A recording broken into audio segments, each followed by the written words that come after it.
You may have realized that being healthy feels different than it did in the past now that you're over 50. If you want to maximize your health potential but don't have time to read through overwhelming pages of Google links, this is the show for you. Welcome to Healthy Tips After 50.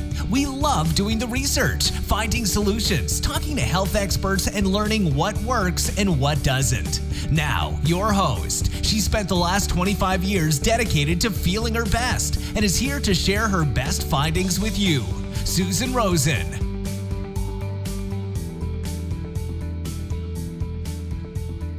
Hello, everyone. This is your host, Susan Rosen, and I'm here with another new podcast. Today's podcast is about an important study that has been accepted by Neurology. That's the medical journal of the American Academy of Neurology, but actually has not been published yet. So there's been a lot of information written about the relationship between diet and the brain, and in particular about the Mediterranean diet and the ketogenic diet. Well, this new study is about the relationship between the Mediterranean diet and a lower risk of developing Alzheimer's disease. It's a very interesting study, and I'm sure that you guys are all going to be very interested in hearing about it. So this group of researchers had a cohort of 512, quote-unquote, elderly people, unquote. They had an average age of 69 and a half, and that was the group that they studied. So the group was made up of 169 cognitively normal people, of whom 53 of them had relatives who actually have Alzheimer's. 209 were people who felt that they had some kind of cognitive impairment. Not that someone else told them that, but that's how they felt. 81 of them actually had mild cognitive impairment that was assessed by a battery of tests. All of the subjects completed a food frequency questionnaire, and that was used to see how closely their current diets matched a Mediterranean diet. And as such, they were then given a Mediterranean diet adherence score based on that frequency questionnaire. Each subject's brain volume was measured via an MRI, and all of them had their cognitive performance measured with, quote, an extensive neuropsychological battery, unquote, of tests. And the researchers, quote, observed a significant association between the Mediterranean diet and hippocampal and parahippocampal regions, unquote. So in case you're not familiar with those terms, as I'm sure most people are not, those are actually the memory center of our brain. And from this analysis, they found, like I say, an association that was with the people who had larger amounts of gray matter, better memory, and less amyloid and less tau protein in the brains of those who had higher adherence scores to the Mediterranean diet. So what that means is that they were people who had their current diet was the closest to what would be a Mediterranean diet. Their second main finding is a, quote, favorable association between the Mediterranean diet and memory performance, unquote.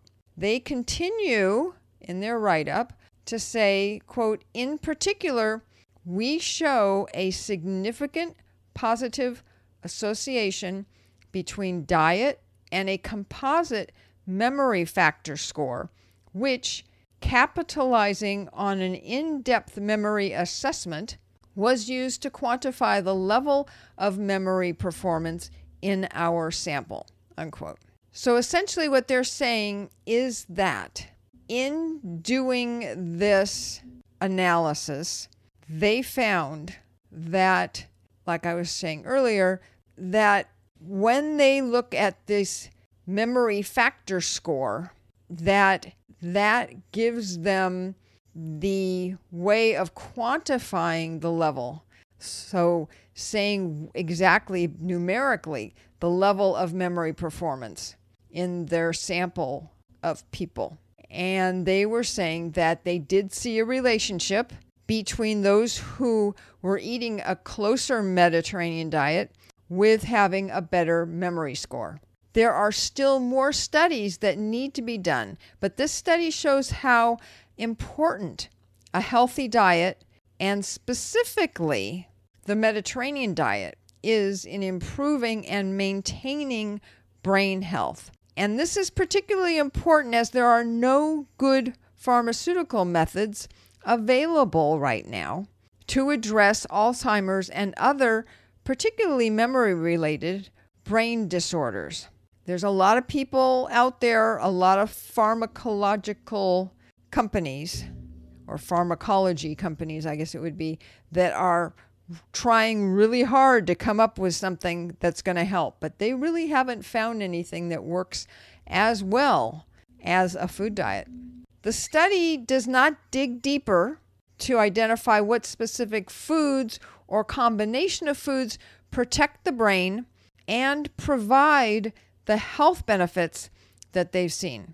But it does give us and them an excellent reason to start eating, if we don't really do so, if we don't already do so, a Mediterranean-style diet. And that's what they are saying. If you want to learn more about the Mediterranean diet, I have done a number of podcasts about it, which you can find in the archives.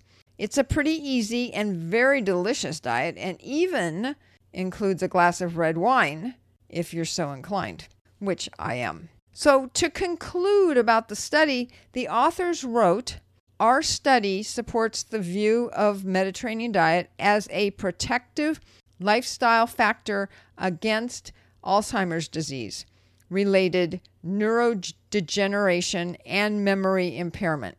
Longitudinal studies with Alzheimer's disease biomarker outcomes could further examine this conjecture and pave the way for dietary interventions to delay Alzheimer's disease. So essentially what they're saying is that if they can do additional studies to get even further down into the details, that they could then come up with even better suggestions and recommendations for a diet that would then help to delay Alzheimer's disease. So that's it for today's podcast. I hope that all of you got some good information and that you will take a look at the Mediterranean diet. It's very easy to follow. And like I say, it's really delicious and it doesn't cost any more. It just means that you buy healthy foods as opposed to some of the non-healthy stuff that's out there. But if you're listening to my podcast, you probably do that anyways. In the meantime, I hope everyone is doing okay and staying healthy. And I will be talking to all of you next week. This has been Healthy Tips After 50 with Susan Rosen. To stay on the cutting edge of the most effective health strategies, subscribe to this podcast and let us know what you thought of the show with a comment or like on iTunes. Visit healthytipsafter50.com for this episode's show notes, more resources, and free offers.